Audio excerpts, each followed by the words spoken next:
எடப்பாடியின் கூட்டணி அழைப்புக்கு தாவேகா கொடுத்த உடனடி பதில். ஒரே கண்டிஷன் தானாம். எடப்பாடி ஆடி போயிட்டாராமே.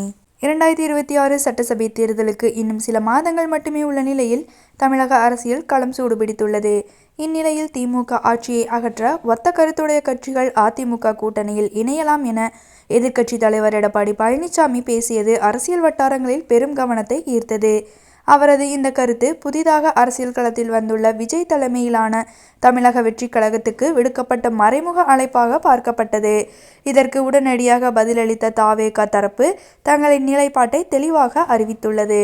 தாவேகா இணை பொதுச் செயலாளர் CTR நிர்மல்குமார் செய்தியாளர்களிடம் பேசுகையில், எங்கள் தலைவர் விஜயை முதலமைச்சர் வேட்பாளராக ஏற்றுக்கொள்பவர்களுடன் மட்டுமே கூட்டணி அமைப்போம்.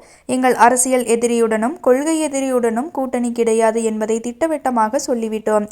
இந்த நிலைப்பாட்டை எடப்பாடி பழனிசாமி ஏற்கும் சூழ்நிலை ஏற்பட்டால்தான் கூட்டணி பற்றி யோசிக்க முடியும் என்று தெரிவித்தார்.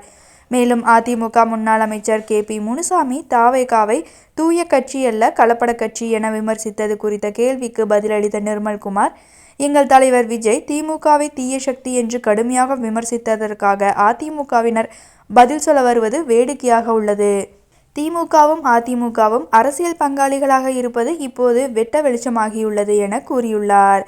இதன் மூலம் வரும் சட்டசபை தேர்தலை முன்னிட்டு தாவேகா எந்தவித சமரசமும் இன்றி விஜயை மையமாக கொண்டு மட்டுமே அரசியல் கூட்டணியை அமைக்கும் என்பதையும் அதிமுகவுடன் உடனடி கூட்டணி வாய்ப்பு இல்லை என்பதையும் தெளிவுபடுத்தியுள்ளது.